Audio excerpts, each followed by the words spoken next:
guys, welcome to another episode of the Real Football Talk. Obviously we missed last week due to illnesses. Adil has been unwell. As you can see, he's braving it through with the hood on, just for the video. So, thank you, Adil, for going through the mud for the show. Yeah, couldn't take 2 weeks off like you. Like 2 weeks off like me. I don't know what you're talking What was it? 3 weeks ago? It wasn't just me. But I mean, made us turn of stuff, again, a great weekend of football. London derby, Liverpool going away to Spurs, and then you also had Unai Emery coming back, Mr. Good Evening, and beating United at his first game. But let's start with Chelsea versus Arsenal. Adil, what did you make of it? Yeah, just thought I haven't seen a team really, we've seen teams really dominate, or a team really dominate games in Stamford Bridge, and we've spoken about it for about a year, so it's like a bit of a snooze fest some of the time because it's like so much control and so much possession, and just all seems like such a well-oiled machine. And then you had the same thing, but from the opposition for the first time. And I just can't believe how easy of a game that was for Arsenal. I haven't seen Chelsea look as bad as that. I could literally say maybe in 4 or 5 seasons. That's how bad that performance was. But they had no idea. Was it down to Arsenal, or was it down to just Chelsea being poor, or what was it? Well, it's always down to both, isn't it? I mean, it's you can't discredit how good and how brave and how much belief Arsenal had going into it. But that just shows them how far back that Chelsea are, because this Arsenal team just gained in confidence more and more and more throughout the whole game. There was never a point where they weren't dominating, or they weren't looking more and more comfortable, more and more confident, more and more brave, more and more skillful. It felt like if you're just watching the game, it felt like it's a 3-4-0 game, and Arsenal doing olays and the celebrating with the fans while the game's going on. That's how comfortable the game was. That's how little a threat Chelsea had. And I actually can't remember a game where I couldn't remember one decent build-up play from Chelsea. I actually could not remember one bit of football where I thought, I could see or understand what they're trying to do. I could see the way they're trying to build it up. Something that I thought, well, that's nice play, good football. There's the odd individual, and that's, again, not to build up plays, just to hustling, to being a bit physical. Maybe, individually you see, a drop of the shoulder going past one man, but it was such a dominant victory. They say 1-0 to the Arsenal, but they said that was as comfortable as 1-0 gets, man. That was like, in terms of morally, and in terms of like the morale of those players. I said morally, I meant the morale of the players.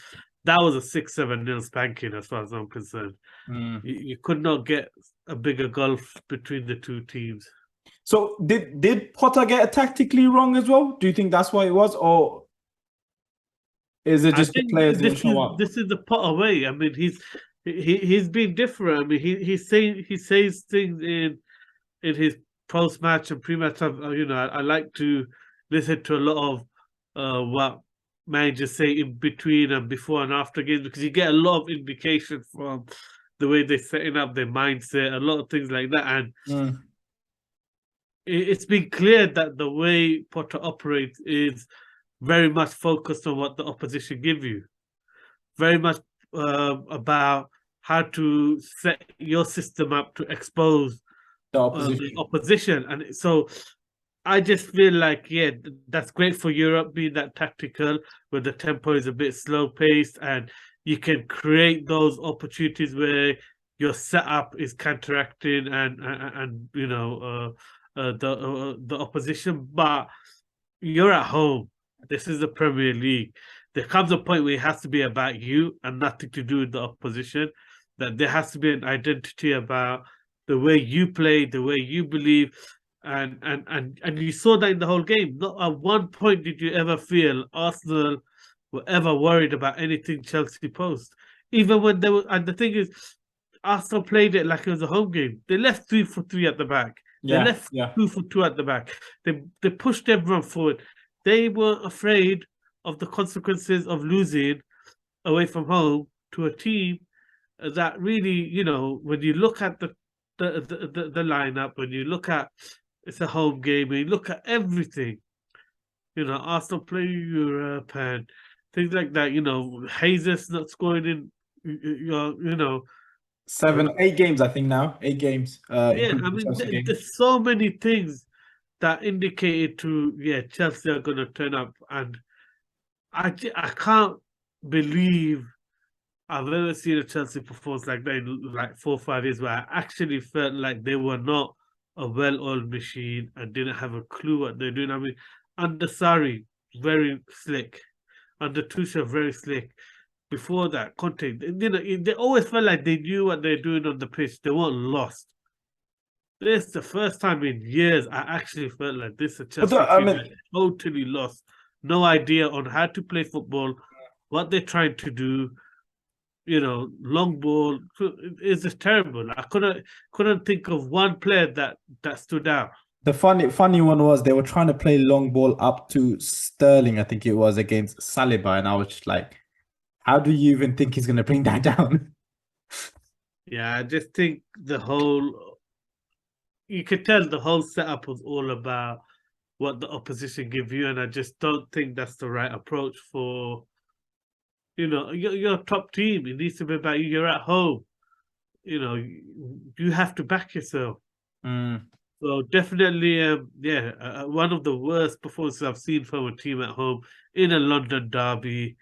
And yeah, I'm definitely worried after that. I mean, I think a lot of the games it's been slow paced, and they managed to find a way to win, and it feels like they're grinding out wins a bit like Tottenham.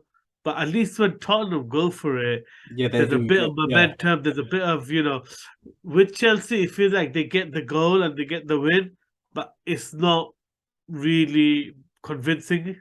But Adil, who would you bring on that would make a significant difference? All the players are very similar and they play the same way. They all like to dribble, all like to take the ball to feet. No one wants to run behind. So what changes can you really make? So then why don't you play a system that allows for wingers rather than playing all your wingers in 10 positions and play such a narrow, it's like, they haven't lost, Reece James.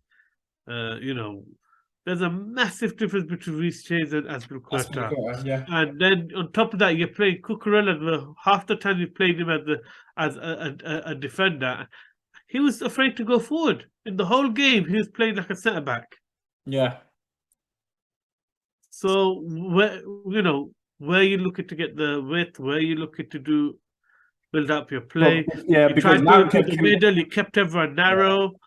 It's just too much for Jorginho to do. I mean, Loftus-Cheek looks out of his depth. I thought that the last few games they played him as a wing back, they played him in the middle. It's like he's just not that top quality on the ball. He's just not good enough. Give him time and space here. He looks like a player, but this Arsenal team was at it, was pressing from the off. They weren't afraid to commit every single midfielder to the press and the fullbacks. And they just never reacted. I tell you what, I was surprised not seeing Kovacic on the pitch from the beginning. That was a surprise. Especially with the form he's shown. Yeah, exactly. He's been the one Chelsea player that looks like he makes them tick. But I also think he's someone in that midfield that can beat that press and beat that composure, someone that can drive the team forward, create the overload. I know obviously he probably had the idea with Loftus-Cheek, but I don't think he has the capability as a Kovacic. But out of every player they have, he's the only one who can really beat the press. Yeah. Everyone else is comfortable in possession because they pass and move around the player, but they can't take it under pressure and turn someone. Player. Yeah, they don't have that skill. Kovacic does. So yeah, that was very surprising. If he was gonna nullify the opposition as in Arsenal, then why not go with three in the middle to match up the three? Again. Yeah, and the other thing is, I've noticed it with quite a lot of Potter does. He takes forever to make a change. Like Kovacic came on, I don't know, close to 70th minute. There was nothing that showed any indication that they're going to improve or they're going to show anything or they're going to change it. Then doesn't even change the formation. Clearly, the formation ain't working. Do something different. Yeah. So I just think, yeah, definitely, it was a very, very poor performance. I haven't seen. I'm worried after that. For Chelsea. Yeah, watching how bad they were, how dysfunctional, how a lot of players did not look confident. Aubameyang doesn't look like he was motivated. I think people dissing him, but I'm telling you, the way Did you not see the video? Did you not see the video? And the way he tried going after Ben White, I was just laughing my head off. He was definitely motivated. You can tell, but I think that's the thing.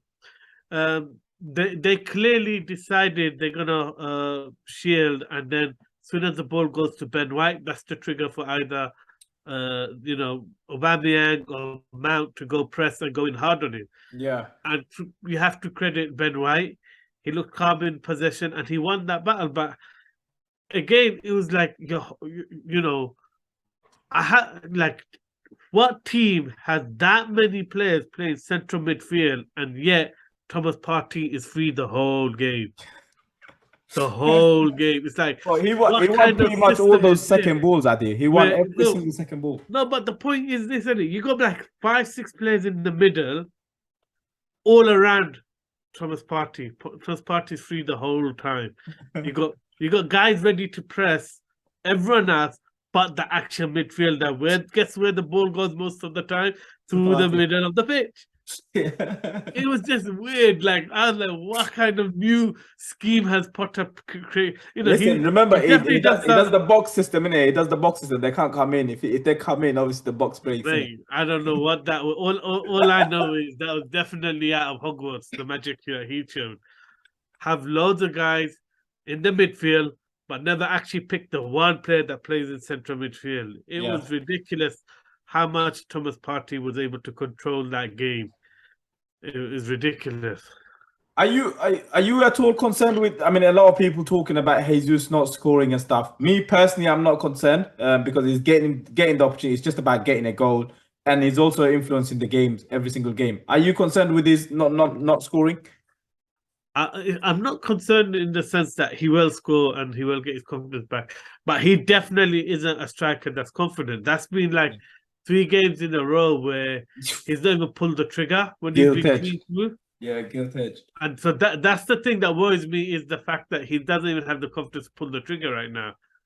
He's looking to assist. There's quite a few occasions where he does a little cuts back in, dinks it back post. It's like, why you do start the season? You're going across and shooting. So it's a concern in the sense that he ain't taking his shots anymore. But you also know it's one of those ones where he's just going to get one jamming goal. One of those ones where rebound hits him, goes, because he's still in the right areas. Yeah. And it still always goes around the back post where you always get open goal eventually against a bad defense. And then that's going to get his confidence going. Hopefully this works. It is affecting him. I mean, I remember, what was it, the game before where they thrashed the team and they crossed it in. Nottingham Forrest. Back post, and his reaction when he didn't score it, he's feeling it. He's feeling the pressure of being the main man. I still like the fact that everything else he's doing. I mean, he created a beautiful chance for was it Odegaard, who I don't Oh know my why. God. I don't even talk about. You know how annoyed I get with that Oh rubbish. man. Do you get me? Oh, He it was nutmegs like someone. It watching takes Ben. two men It's like on, watching Ben Me through a goal. Oh my gosh, that was disgusting. plays him Gosh, through for him to come back. how slow was that, man? Seriously, that was like I was like, what the? Is he even an attacker? Like that. That was like a central defender or goalkeeper in the wrong I did. position, Did and they you had him. did you see Saliba run from about Wow, halfway? what class! I think that's what we needed there. Not Odegaard. That was absolute class. No, But not Odegaard. come on, you're going into Stamford Bridge, yeah. You're going into Chelsea, the big rivals, the team that's dominating London, Yeah, they are. They are. I mean, they were. and they are the team of London. They've won the Champions League. They're the team that's going places, and you literally bust the place like it's your own back garden. Like Saliba, wow, that was a legendary performance, man. another, That's another the man type of the of match, sports isn't it? that just remind me of like a vintage classic, or when you just think that one defender that no matter what a team does, he's Yeah, there. he's gonna use that. It's, Yeah, it's like it's like Van Dijk in his prime when he first went, and he's yeah. like, say to all the other different, don't worry, just leave it all to me. The funny one was he played I don't know who it was, Raheem Sterling or someone offside, and even then he ran back, beat him to it on the Yeah, board, and I was just like, Broha, yeah, I he was just played. like, wow. Yeah, he played Broja offside and then still sprinted back and got to the ball. Nah, I have to say, I thought Martinelli again, man. When it comes to the build up and beating the press and how much he helps Arsenal in possession, I don't think it's stated enough. I mean, you see his lovely, amazing grounds, and they don't really ever come to anything but a corner most of the time. Yeah. But they are exciting. It's got that Cristiano Ronaldo factor in his pump.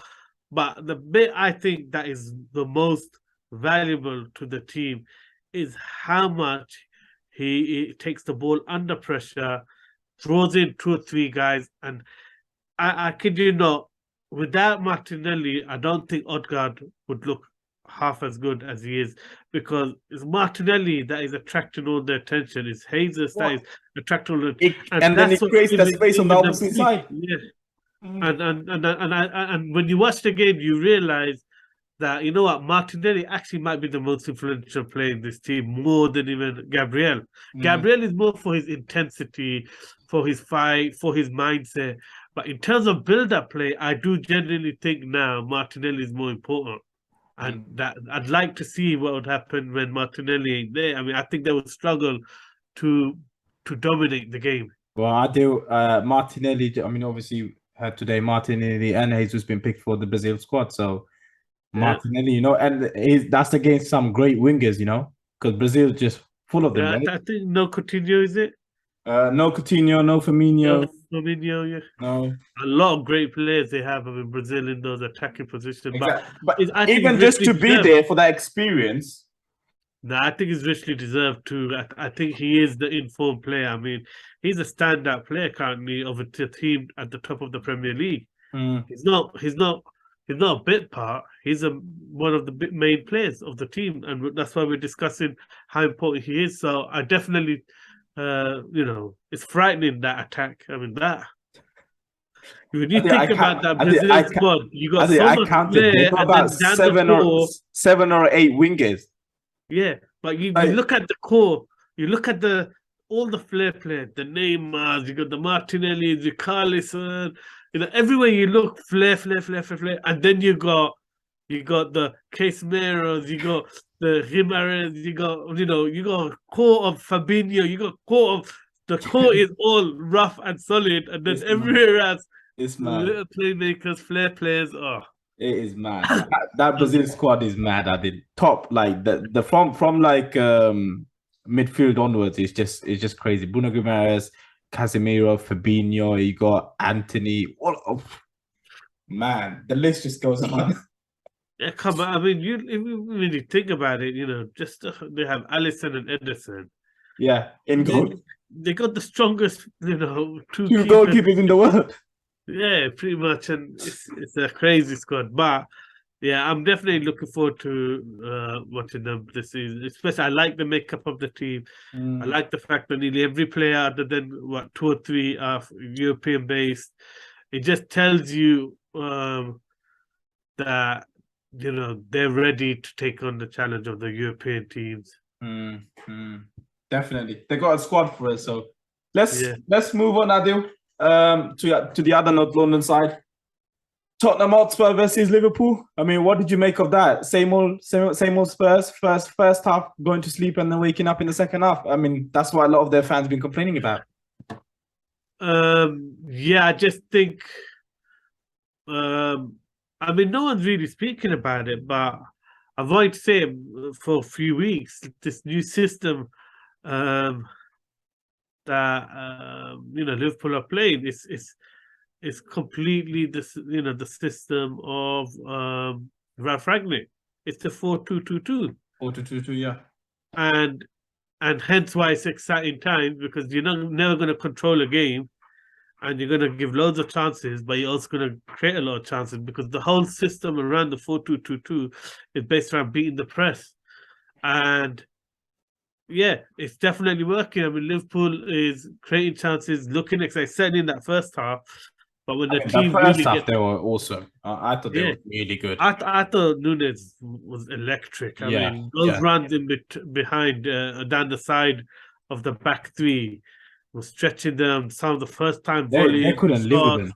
They couldn't live with And the thing is, he messed up a few times as well. He should have squared the ball a couple of times earlier when Salah was completely free.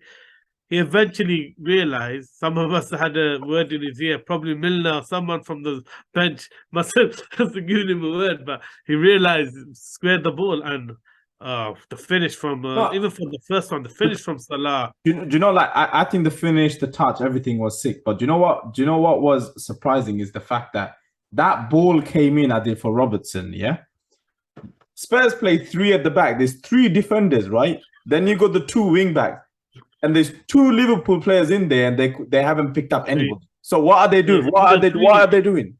Well, so this is the thing. This is the thing about this 4-2-2-2 is you basically end up with four attackers on the pitch. And so when they go into the box, there's literally four attackers against three, plus the wing backs, or not the full backs. Well, one team had wing backs, and only one team played like they had wing backs, which is Liverpool, who had fullbacks.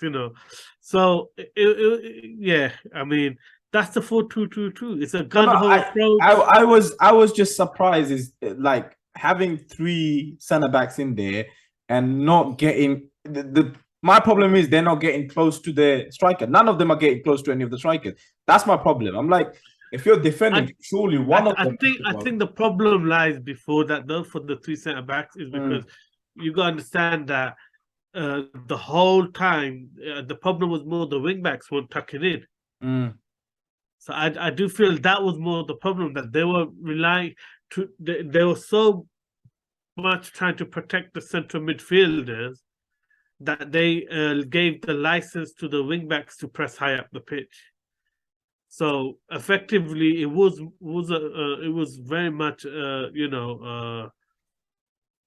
3-2-4 type of formation. It didn't really have the wing backs tucking in at all. So I think that's why the space was there for Nunes, and the space for the goal when they beat the press was easily there for Robertson. So I think it's a bit harsh in the sense that ultimately they always had 3 players or 4 players converging. Overload, yeah. So the centre backs were, you can tell, they were a bit overworked, and there was not enough support.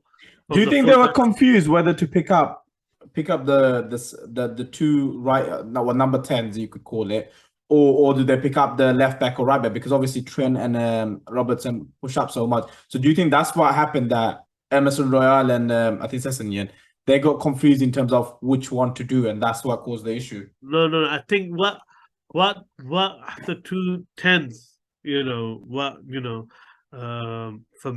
and Harvey Elliott did Elliott.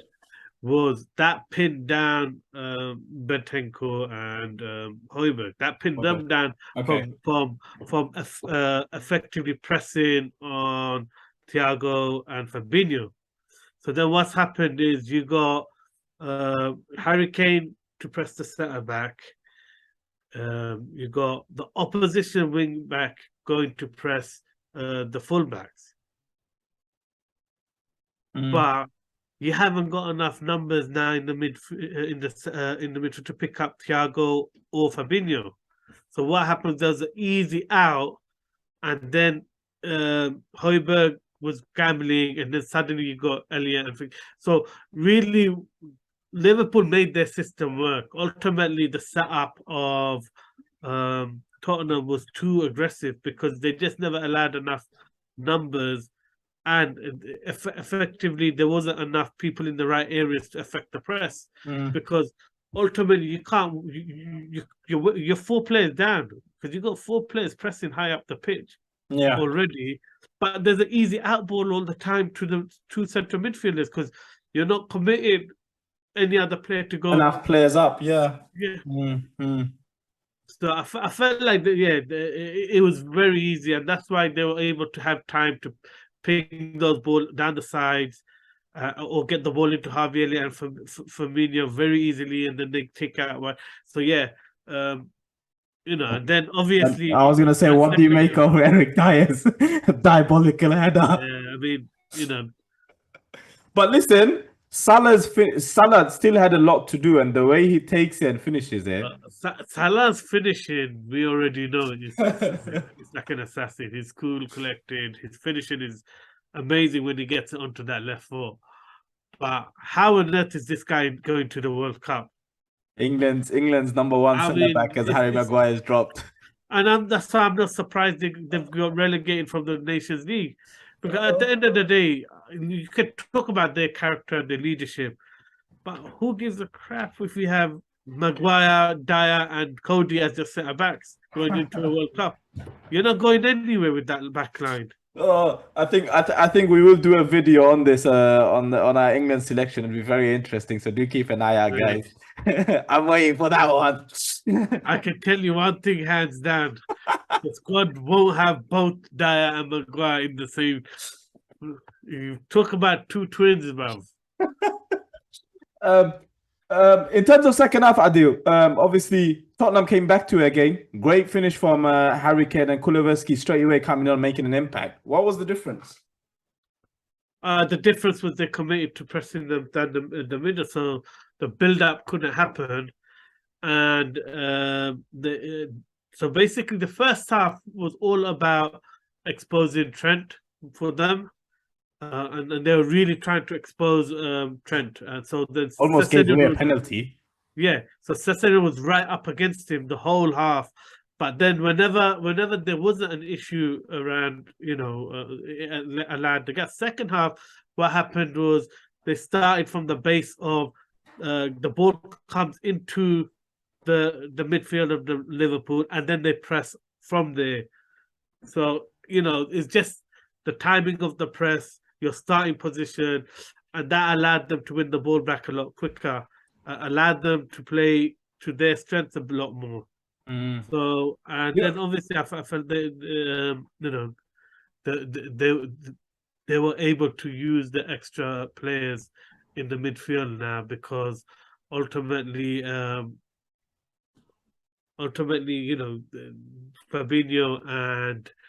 both Fabinho and Thiago can't cover that much space, so you had a lot of players linking it up now in the 10. So what it was, they didn't needed time to beat. I think they were a lot more braver as well, just leaving 2 at the back with Salah. I think that also helped, obviously pushing up, and obviously Eric Dyer pushing on. Yes, they committed more players. Yeah, exactly. More players to talking on Trent, I don't know if you picked it up. I was, it's just funny listening to these commentators. Yeah, I could not believe anything Trent done. How much he was highlighted. Like any pass he done, it was like he's done it like, I don't know, something magical or something. Is there an agenda there, like to like take him to the World Cup? Because that's what it feels like. I don't know. I mean, I haven't seen a player as fragile as that. It's ridiculous how fragile he is. You think about it, you've got like players like Harry Maguire, getting abused big time. They're not Yeah. they're not completely shot. No. The way, and you look at this Trent Alexander, it's like the guy's made of glass. He's gonna shatter any time. I mean, he got completely bullied and bamboozled by Ryan Sessegnon. Yeah. Well, It's like, what on earth has happened to this guy? This is the guy, yeah, that used to annoy me because there's certain players that are ready to kick off, and then there's certain players that act hard, but they know they got Fabinho all running in. And Van Dijk coming one at of those me. guys, every time gets facey with someone or gives it that what are you gonna do type thing, and then he about it. I tell you, it was another one like that Anthony Gordon. He goes like he wants it. He looks for trouble. He's always getting facey players. Soon as the big boys come, then he disappears in the background. Again, do you know what was shocking? Is like, what was it? Klopp changed the system to have 5 at the back just to nullify, how Spurs were fully pushing them on and having Perisic out wide and Kulusevski out wide. And there's a moment, I think 85th minute, yeah? I don't know why. You got Perisic out wide hugging the byline. Trent is deciding to go out attack. And then Perisic puts in a great ball because he's got acres of space. And I'm like, how lost can you be? I think it's down to a lot of poor managing and poor coaching because really what this is a culmination of the way he's been handled the last 2 years, where he went to a bad patch. And then what they did was, instead of teaching him how to go back to being a good defender, which he was a better defender before. I remember seeing some Champions League games where I was like, oh, he's coming up against, I don't know, a Neymar, someone really good. And he really handled himself and well. He's performed. Yeah, so I thought, so what's happened is they've doubled down. They've always, to protect Trent, and when he went through a dip, they became more attacking. They've done everything to release Trent more in his attacking, and you see the results of that: the assists, the goals, the amount of his range of passing. The whole system became all about how to release Trent to just bomb forward every time. Yeah. And now you don't have those midfielders who got the legs to cover it, and you've changed your system, and now you literally got a guy where you're, ultimately up until this game, and it might be down to an injury. You actually were saying Milner's my preferred right back. Yeah. And this is a combination of the way they've handled him. Instead of tackling the issues, admitting that he has a weakness in the way he defends, they've doubled down, played more attacking to kind of cover for it, and now it's got to a point where the system cannot cover for it, and he looks completely shot to pieces. He looks absolutely ridiculous on that pitch. Like, he really does look like Bambi on ice, completely lost. And it's sad to see a player of that much ability, like the confident shot like that on the pitch. You see it and you just think, yeah, I get there's a lot of scrutiny, but there's just as much people supporting him because of there's still so many people praising him and supporting him. Because it's not like a Harry Maguire situation. I'm really surprised how short he is. I mean, that game, it was embarrassing. I felt sorry for him every time the ball went down the left-hand side because he just looked ridiculous, proper lost. It's sad to see such a good talent, but I do think it's partly Klopp's and Pep Linders, and therefore they've been very arrogant in the way they've tackled this issue of his poor defending. Liverpool fans in general have been very dismissive of it. Look, the guy's bad at defending. Stop talking about Reece James and everyone else. When it comes to defending, the guy is terrible. Terrible, yeah.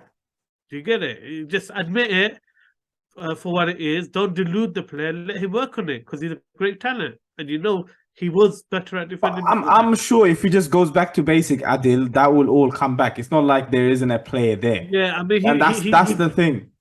That's the sad thing. He's trying to get his arms across, doesn't think about his body shape, leading with the right leg, the jockeying. that's what I mean. It's just sad to see how confused he is in how to defend. Do you think pulls Liverpool back? Are they back after this win? Do you think they can get I'll a be run honest, together? this 4-2-2-2 system for the Premiership will be exciting, but you know, I won't be getting any Liverpool defenders. You know, they're gonna be conceding a lot. Mm. They're gonna, I mean, it's the Okay. system. Look, Ragnick tried doing it in the Prem last year. Hasenhuttl against the big teams, it's gonna work because it's gonna beat the press. Yeah. But I don't think it's a system that works against teams that have good balance Mm. and confident on the press. And you saw that in the second half. As soon as a team gets a bit of possession, it's too easy to open you up. It's just not enough protection. It's just way too open, that system. Mm. And also with regards to Liverpool and their ownership, I mean, Fenway Group came out today saying that they're looking for obviously investment within the company. They're looking to sell share. I think they still want majority shareholding, but they want investment from external companies. Yeah, I think they don't want to put any of their Money. personal money in. So they've smashed it in the sense that they had a really good director of football, and they had they had a manager who knew what he wanted. He'd got those players in and improved and developed them. But now to keep up with the pace of the Cities, the Newcastles, the United, the Chelseas, these are teams that are showing they're going to spend serious money. They are. Arsenal are in the same point. They realize they have to spend big money. Tottenham know they have to spend big money. Liverpool have been the only team that's been stubborn in not doing that. They're spending money, but they're making that money by selling a lot of players overpriced. So I think it's just a realization that the landscape in the Premier League is going to a phase where you're going to want to spend money to make it. And this season is showing that where Liverpool are, where they thought they're going to be praised and loved after spending all that money on Darwin Núñez, and now the fact that they're getting criticised by everyone. Do you know what that felt like? Do you remember when Arsenal used to get like one key signing in the summer just to quieten up the fans? That's what that feels like now. Do you know what I mean? Yeah. So yeah, and they probably have done something a bit like that, where it's very methodical, very planned, and they don't go really off that plan. Everyone knows they really only got Luis Diaz in because they knew they were going to move on from Mane, and there was an agreement there to get it. And if it wasn't for Tottenham going for Luis Diaz, they would have left him for the summer, and that would have been the marquee signing, and there wouldn't have been no Darwin Núñez. So they're probably a bit upset that they had to do two signing, one in January and then one in summer. One more signing, big signing, more than they like to get away with, and now they want to sell the club. So I thought it's after the Champions League draw they wanted to sell the club because they got Real Madrid again. Yeah, but I don't know. I mean, yeah. That's gonna be exciting as well, man. Yeah, the draw's really good. Some really good draws. Even the Europa Conference League lineup it looks like Champions League knockout lineup. Barca United. Whoa. Yeah, but there's like quite a few big games, teams against each other. So that's gonna be good. No, definitely. Let's move on, Adil. We'll move on to Mr. Good Evening, Unai Emery coming back not coming back to the Premier League, signing up with Aston Villa, beating United in their first game. What did you make of that, Adil? Wonderful performance. Once he starts talking, you realize how much you missed the guy. Definitely. Once you see his press conference, like, you know what, I missed this guy for some reason. The way he used to talk, and the amount of air he gives to every letter. I don't know why, but he's just got this thing of beating United. I don't know whether it's Seville, whoever it was he's managed, he's always found a way to beat United. Yeah, and it's that thing where they always are brave. They attack, they go for the kill. Even with Villarreal, You know, they play that brave style of football where they're not afraid to attack and be positive. And you know, a lot of the times, you know, these teams lose the game through respecting the opposition, but he never does that. He doesn't do that, and that's why his teams always perform quite well against the big ones, big teams, because the big teams will play a bit more aggressive, will play a bit more high up the pitch, will press in a more you know, aggressive manner, and that leaves space. So if you set up your team to be brave and attack the space, then But you that know, first goal, you almost felt like the space was created by Ollie Watkins and how long he was able to hold on to that ball. He literally held on to the ball, went across, waited, and then yeah, I mean the thing nothing is, happened. You should have fouled him. He should have fouled him and just give a free kick away. the thing is the game against Real Sociedad. I mean, I tell you, the second half was probably, you know, it was as bad as what I saw Chelsea playing against Arsenal. You know, that second half from United, they went to a 3-3-3-1 formation. It was ridiculous. Everything they did is a terrible performance the second half.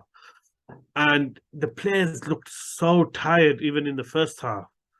And you could just see, you know, and I actually had this game down as a game that they're going to drop points.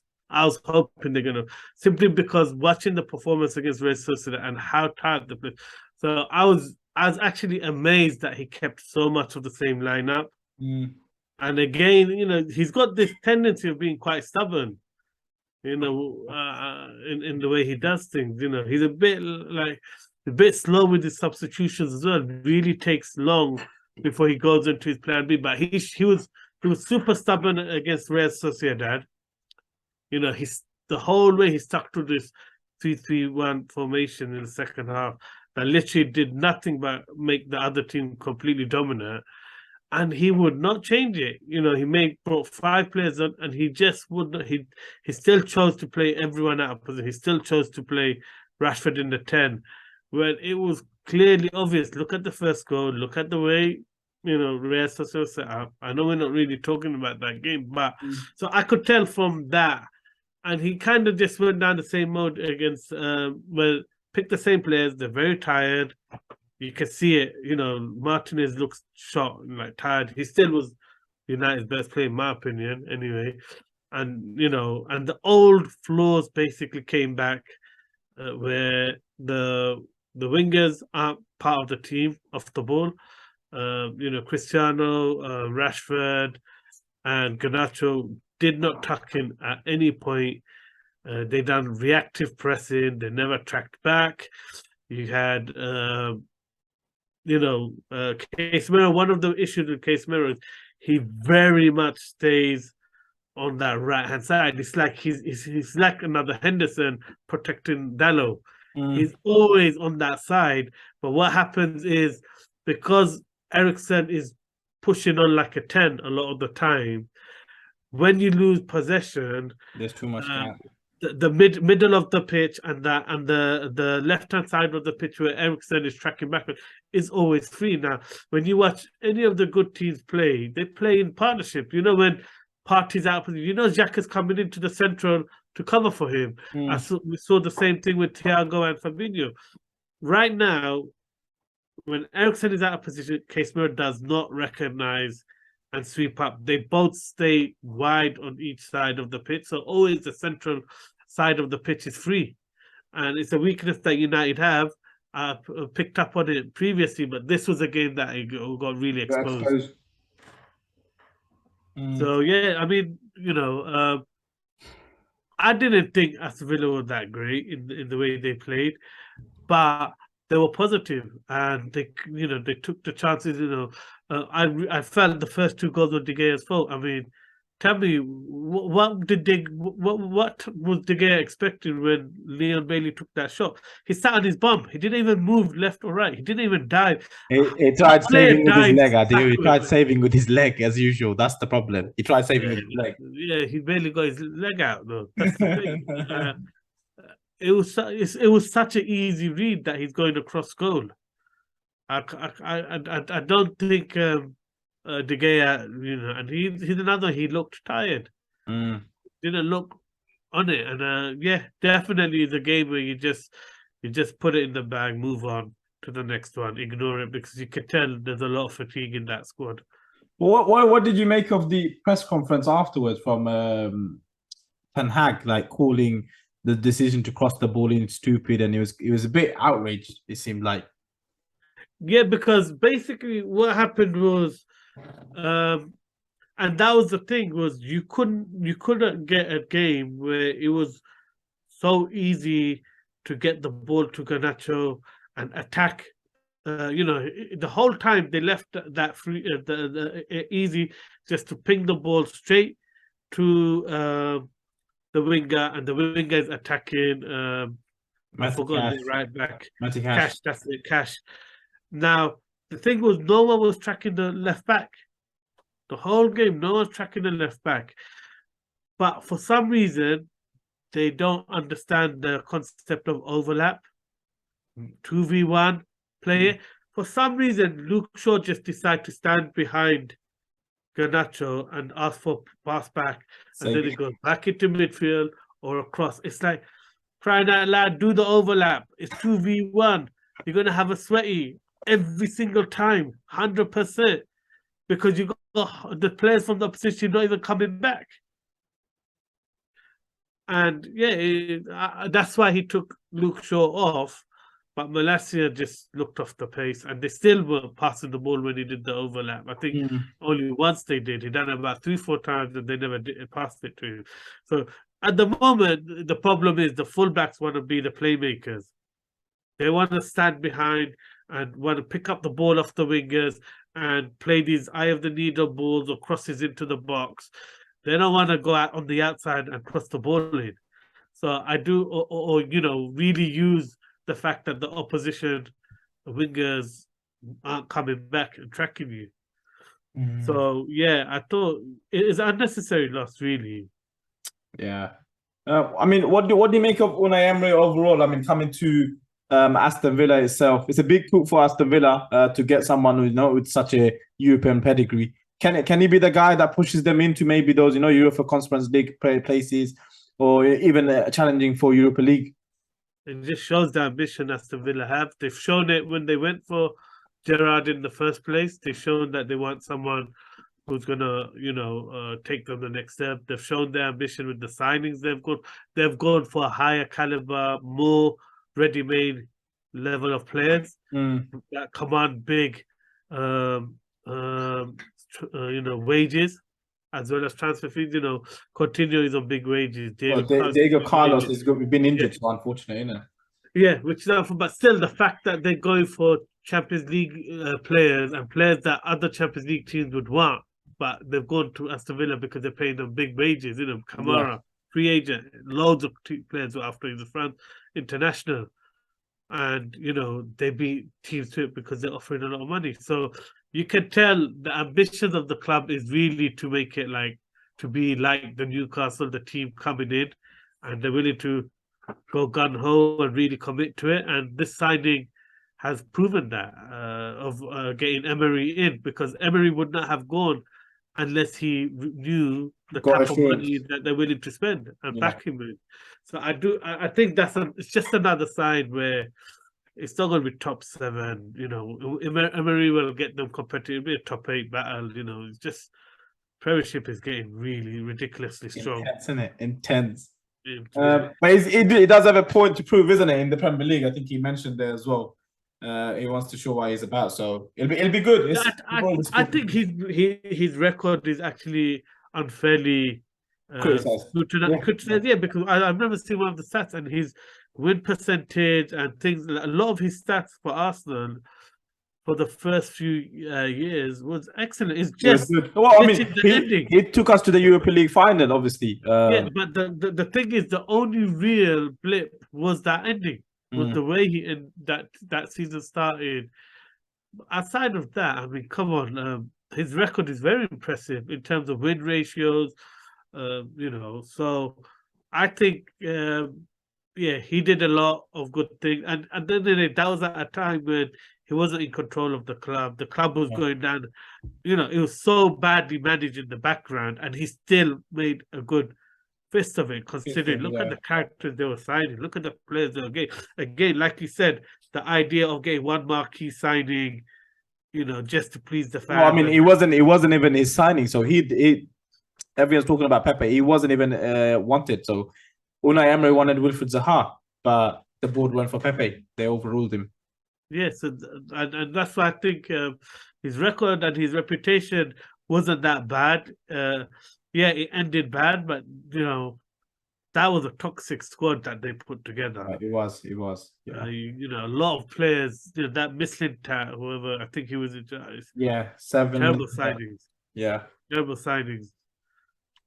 So, yeah, I think definitely that was a time when the players held the power at the club and not the management and not the directors and, that became his downfall.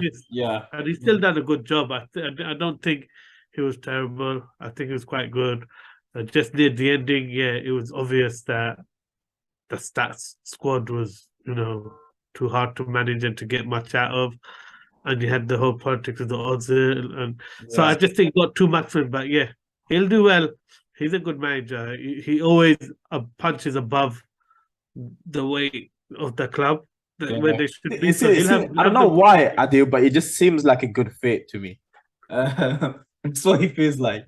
It feels like one of those clubs going to be mid-table, but he's going to be pushing them upwards. Well, it feels like he's gone for like kind of a slightly more ambitious version of Villarreal. Yeah. Okay. Yeah, with more money. Yeah, definitely. A team that, because they're always challenging, manages to convince players to come. And because of how successful their model and how successful they are always getting into Europe, they have more money than they should have. But yeah, I think you're right about a good fit, and it's exciting times for them. They're not. It's not like you couldn't get more different. You got Gerrard who talked a big game, but played defensive football. And now you got a manager who might not be able to, talk properly. Talk much, but they're gonna play like a big boy team. They're gonna always attack. They're always gonna go for it. They're always gonna be brave. Definitely. They're gonna win more than they lose. They might get the odd spanking because they're a bit gun ho, but it's gonna be fun. It's gonna be good entertainment. Let's move on to the champions. Man City against Fulham. I mean, last minute Haaland coming on penalty and scoring and getting the win. What did you make of that? Well, let's go quite early. You know what I mean, isn't it? As in, like him scoring the penalty, right? Last minute. Yeah, I mean, that took a long time to take that penalty. That you could see, even when the way he was taking the step back, you could see he was nervous. And he said, admitted afterwards, lucky the keeper should have saved that. But yeah, I thought the header that from the goal that got disallowed as soon as he came on. But he changed the dynamic of the game. And this is the thing, if ever a player carries that much reputation, I mean, I've only seen that like when Cristiano Ronaldo was in his pomp with United. I've seen games where the whole game changed, not because of anything tactical. It was the fact that Cristiano Ronaldo came on and everything became about worrying about Cristiano Ronaldo. And it's like that now. Haaland has such a reputation. That start of that game, it was even everyone's criticizing Fulham like they didn't go. They were actually going for it in the start of the second half. They were attacking. They just stopped the moment Haaland stepped onto the pitch. Yeah. But do you know what? The energy of the City players just changed. The whole dynamic. That's what I was gonna say, Adil. If you saw the drive, of De Bruyne and Foden and stuff, all of a sudden the way they were going past 3 players on them, and they're still getting that. I was like, them 3 alone. I was like, wow, that's just crazy. That is forget everyone else. Them. And they get the ball in the box. It's like before that they were holding on and trying to play, and then suddenly, this guy demanded that you feed him. You quicken up the pace. You get the ball. It was pretty much most of the time it was either Foden or De Bruyne on the right hand side or whichever side, crossing in with only Haaland in the box, and they were panicking. I was like, this is just immense, man. Yeah, I mean, the guy has got teams fearful. The dynamics change. the moment he turns on the pitch, and a lot of the time yeah. What He's do you committed a make? lot of Was it a defending errors. penalty or did De Bruyne buy it? Because I'll tell you why. Oh, We'll get come on. into Oh, it. come on. That was never a penalty. That's a joke. That is a joke, but I'm going to give you a penalty because I admire you as the best player in the Premier League. Not you got fouled. But did you see the That's way he flipped his theatrical as leg over, anything. though, isn't Oh it? my word! It looked too theatrical at the time as well. I was surprised that VAR looked at it and didn't ask him because barely touch. And I'm sorry, it is a contact sport. There's so much contact in the box. You can't start giving penalties for stuff like that. You just can't. That's blatant play acting. That's blatant. At the end of the day, that's blatant play acting. That shouldn't be encouraged. I don't care if it's De Bruyne or not. And Fulham deserve something from that game. So, I didn't think as well as City done in taking the game and still dominating the game with 10 men, they didn't create a clear-cut chance other than disallowed goal. Disallowed goal, yeah. So, that was a bit too cheap, a bit too so. And the thing is, rightly so, a lot of people are asking because every single penalty call over this game week was similar type of incident, similar to the first, the Fulham goal, the penalty, or similar to the De Bruyne one, where it was so soft. How can you go on like one is a clear cut penalty, and then the other one for Nottingham Forrest or anyone else? I mean, we'll get There's to loads of soft ones, but then even if you look at the pushes, if you're gonna say like I don't know, I didn't even think the Cancelo one was a penalty. I thought he spudged him. He's the stronger man. No, do you know the only reason why I think it's a penalty is because me personally, I thought it was slightly at the back. That's the only reason that I thought, you know what, okay, you could give it. But apart from that, I wouldn't say Trent on Sessegnon was at the back. Shoulder on shoulder. Sorry, Trent on Sessegnon was at the back. No, that's what I'm. But in terms of the force, Cancelo's one was more forceful than what Trent's was. Yeah, but that's because of the pace. He has more pace. He's sprinting back. He's caught the guy up and he's given him in that sprint, and the man's gone flying. I don't know. I thought even that penalty decision was a bit of I thought that was great defending. Personally, I thought, what the heck do you expect? If Van Dijk did that, you are not going to give a penalty because you're going to see his size and strength. And you're going to say, no, he's too strong. And he's using his strength. He's making the guy, So, I don't know. I didn't think it was, but obviously we're used to a time when, defenders were allowed to defend. But I did. You get it.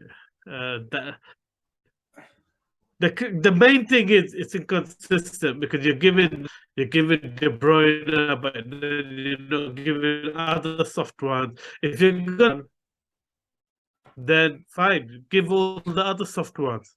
And that's going to be my point, is because they clearly said the threshold they're going to rise it. So if they're going to rise the threshold, and they've done it in a lot of the games. I don't know if you've seen, I think it was one of the Chelsea games where they said because of the threshold, they're not giving that penalty. I think one of the Arsenal games and some. So if you're doing it in other games, then why are you all of a sudden changing it for this game or the game we're going to come to, Nottingham Forest game, where they even gave a penalty which was soft, but there was 4 other occasions where you could say they were all penalties, if that one was. Well, this is the thing with my take on VAR now, is when it first came in, I felt it was a lot more impartial, i.e., I remember seeing the difference of the smaller teams getting decisions they would never get.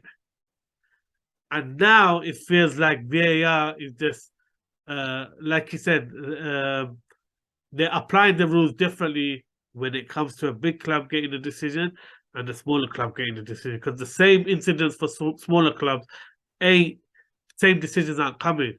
But for the big clubs, they are getting it. Listen, the kick on Emmanuel Dennis is much harder than the kick on the touch on Wiss's leg or even the De Bruyne kick. You can put both of them together, 100%. And the kick on Emmanuel Dennis was harder. 100%. So, but like I said, it like before. I remember noticing when VAR first came in, wow, the smaller clubs are getting decisions they would never get. And I like it felt like now it just feels like the rules are applied differently between the smaller clubs and the bigger clubs. And do you know what the it's other always frustrating thing is, Adil? All right, VAR is about consistency, right? So well, it isn't because okay, it's the most inconsistent thing. no, but you know what I mean? They're trying to get consistency, or that's what they're saying, right? So now, if you're saying consistency, right, then why are some of these not given? Because their explanation is, oh, one was given by the referee, that's why it's not clear and obvious, so we can't change it. But because the other one wasn't given by the referee, I as VAR can't flag it up as clear, obvious mistake. But if if you're looking through consistency, then if you give that one, then you should also give this. No, look, we already know, we've said it for a long time. It's getting tiring to say it. The only consistency VAR has is it's consistently trying to back their own referees who make a lot of bad decisions. Well, I don't think the referees even make any decisions anymore. Yeah. So basically, they're backing the referee in the VAR room to make the decisions. Either way, they're backing themselves, isn't it? They're not really looking at. I mean that I mean, if I don't think they would have got all four, but even if Nottingham Forest were to get two of them, they get 3 points. The difference at the end of the season could be 1 or 2 points.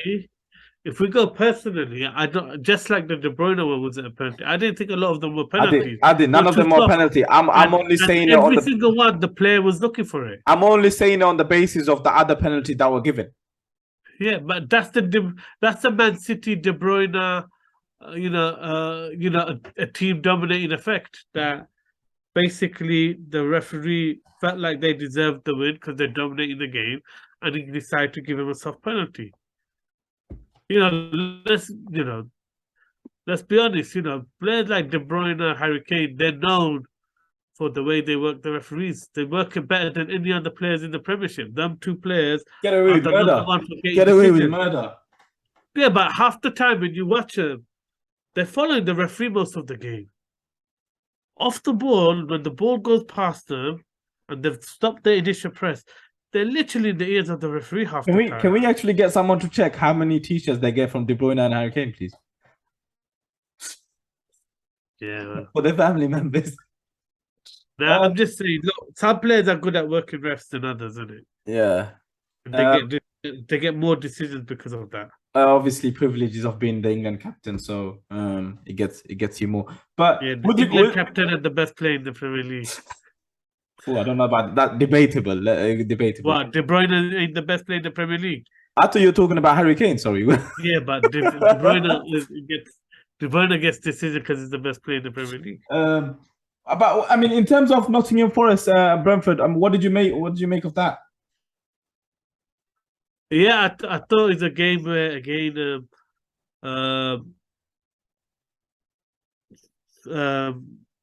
Nottingham Forest showed more intent. But ultimately, and I'm going to keep saying it because Steve Cooper, I rate the guy so much, but he's been a right Dumbo in playing Scott McKenna and what's the other defender at the back? Cook, I think. No, the ex-Bournemouth one, I've forgotten. They're playing both of them at the back. If you look at the goals, they're straight balls over the top. Yeah. You look at the penalty, it's a straight ball over the top. Have you ever seen centre-back pairing that far away from each other? Like the guy is like, Steve Cook, behind. Steve Cook. Cook, yeah, that's it. Cook and McKenna are one of the worst defensive partnerships I've seen. Every game they do something just is like beyond belief in terms of centre-back defending. And the thing is, this is a team where they got fullbacks that want to attack. How can you have two, Well, slow. They're so slow as well out there. It's not even, neither one of them got speed. So it's not like they can even track someone that runs through. Yeah, but it's the fact that they're in their own world. They're so wide apart. They don't understand. They don't do nothing together. But it's not You know, like they haven't there's got defenders in the bench. They've got Joe Wirral, I think, who's better than both of the defenders. Joe And Worrell is then an excellent player. and then Bowley. I mean, come on, Bowley's been a Premier League player for the last 3 seasons. He's been And that's brilliant why for I keep Wolves. going on about it, because even the 2 goals they conceded, I felt the centre backs literally parted ways to allow Wissa to get. And what a finish! I mean, Wissa Great finish. is like Salah, you know, like that one touch finishing, touch bang. Is just amazing at it. Just so composed finishing, and yeah, it's just ridiculous. He just really goes under the radar, Brentford, or even in the Premier League. It's like because you always see him creep up with goals and stuff, but no one really ever mentions him or talks about him.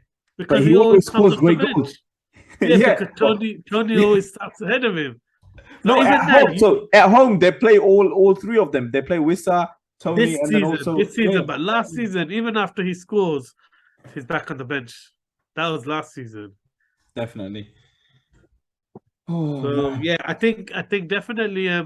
Again, it's one of those games I thought. Nottingham Forest had the impetus, had the energy. Didn't look so creative, didn't look so great, but were the better team and really down to poor defending.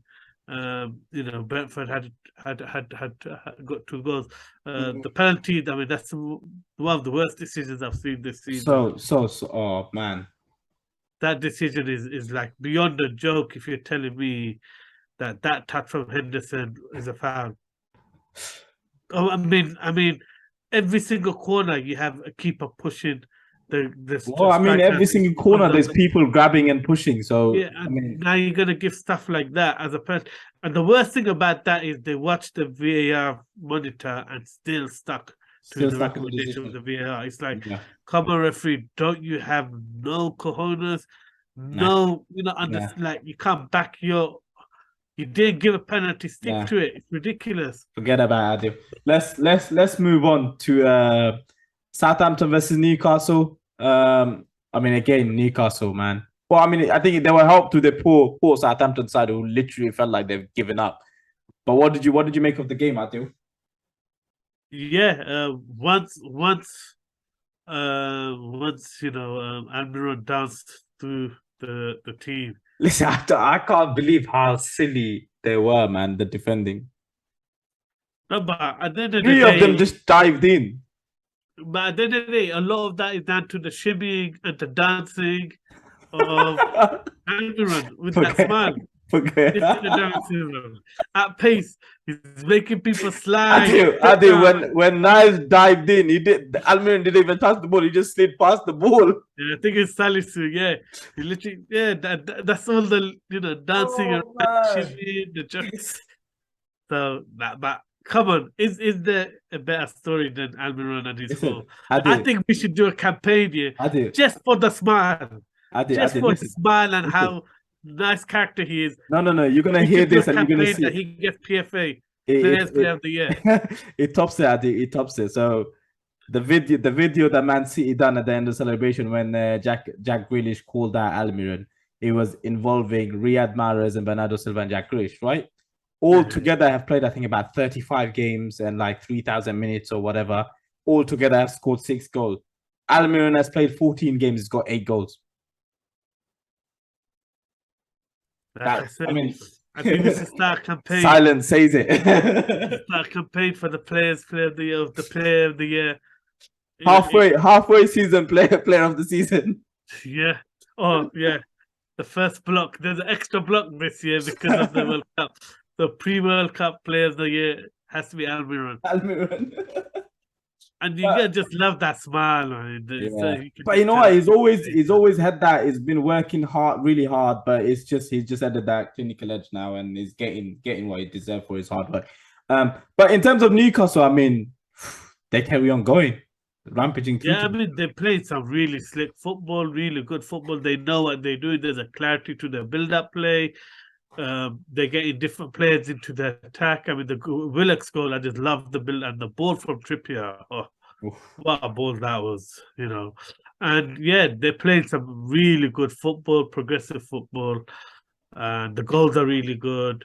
And they're the entertain. Them and Arsenal are the entertainers of this league right now. I love Bruno Guimaraes' goal. You know that. Just the player, man. I How just he love dominates the game. I just love the simplicity of the goal. It's just like, oh, defenders there. I'm just gonna bend around and pass into the net. Literally reminds me of Fabregas. It just shows you the intelligence that he has, and that's the thing. He's on those levels. He is. I mean, remember when he signed and everyone's like, "Who's Bruno?" We were like raving about him, like, "Oh my God, I can't believe they managed to pull Newcastle managed to Bruno Guimaraes. This is a world beater," and now people are seeing it. The guy is absolute superstar, and he is the main player. He is the guy. Everyone talks about Saint Maximin. The guy's out. They're still beating teams. Saint Maximin hasn't been playing for the God knows how long. Because of injury, and then you got Wilson in and out, getting injured, they're still winning. The guy that if they lose, if he's, because the way he dictates the game, the way he'll win a foul, the way he'll take the ball under pressure and turn it into an attacking situation, so much of the game is dependent on the way he controls it. And yeah, if he gets injured, then it's going to be interesting to see. They got some really, really big games straight after the World Cup. I think they got Arsenal and everybody else coming up, so it'll be really interesting to see how. Then I mean, they got Chelsea this weekend, so that'll be good. See if Chelsea can bounce back at St. James's. Well, yeah, you couldn't get a better time to play Chelsea. Yeah, they were like, see, what I mean. Hasenhuttl, a long time coming because we were surprised when he didn't go and his whole backroom staff got fired and got a new team, and it seems like finally it's been done. Yeah, you called it exactly how it is. They've been preparing for this day for a long time. They're just waiting for him to have another. And the thing is, that's how Hasenhuttl's reign will be remembered. Yeah. When they go on bad runs, they go on really bad runs. When they go on good runs, they go on really good one. Yeah. If there was a manager and a team that was all down to their confidence, it was them. They're a streaky team. They're streaking their losses, they're streaking their wins.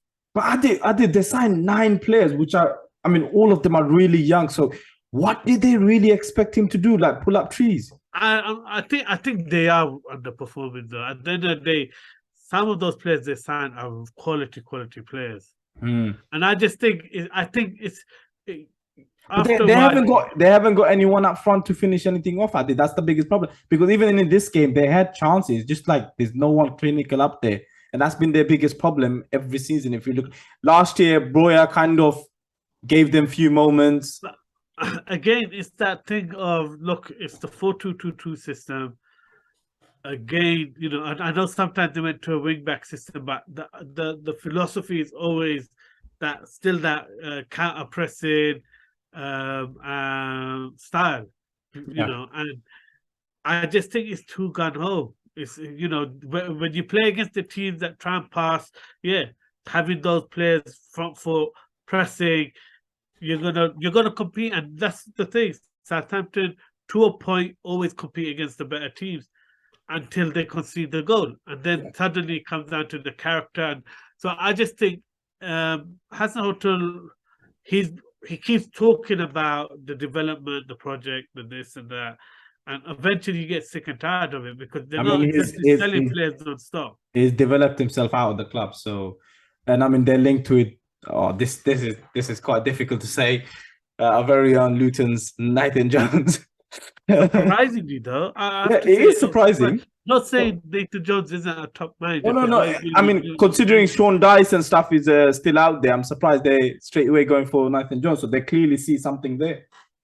I think they're very convinced in their model, and it's the model and people who fit the model more than anything else. And obviously Nathan Jones is that type where he gets players and he motivates them and he develops them, and you just have to look at the development of Dewsbury Hall one season with there's been other success stories like that where, look at the players in Luton Town. You'll see how he's changed them. And many of them, the thing is, if Luton Town were a selling club, which they're not, if they were, quite a lot of those players would be sold for a lot more than And so in terms of their model, I get it. He ticks the box.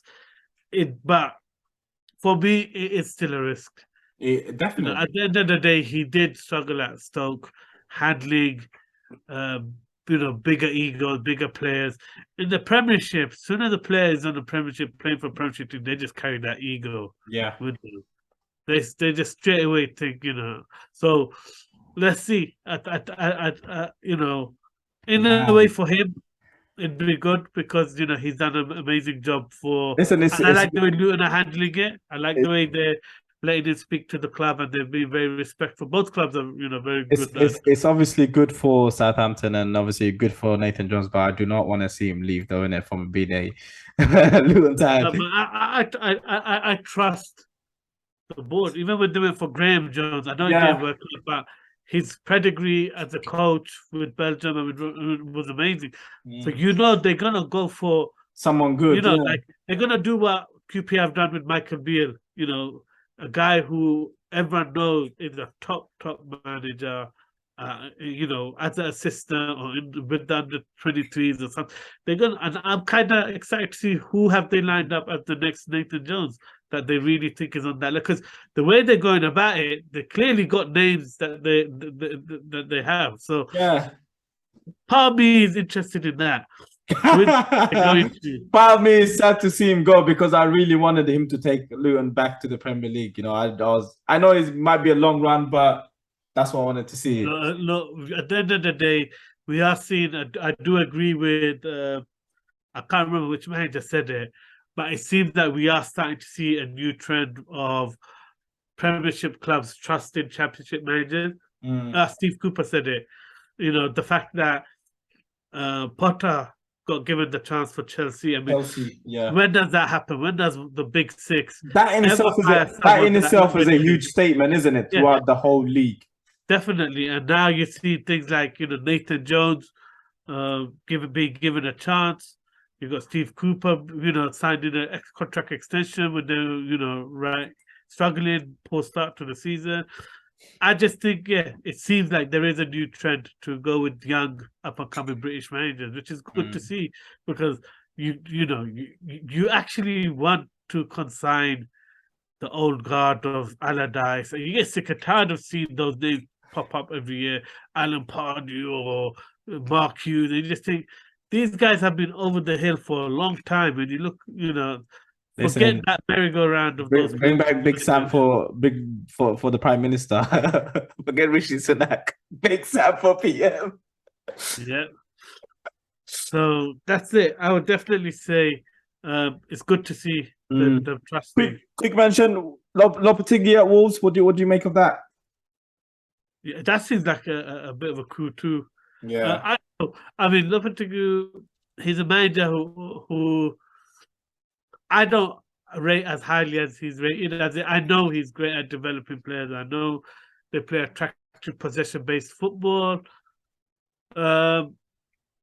I think he's just an emotional manager and is weak mentally himself. But at the end of the day, he'll get them playing good football. I don't know. His style, I've always questioned whether he'd work in the Premier League. But is this what Wolves so many clubs after him? Is that what Wolves? It's going to be interesting to see. Yeah. I mean, the squad fits his style. Let's see. Yeah. Let's see if he can create goals, score goals the way we're thinking. It's going to be interesting. It's a good space to look into. Anyways, on that note, Adil, thank you very much for today. For those who are watching, make sure you like, share, subscribe, and we'll see you soon, hopefully. Thank you.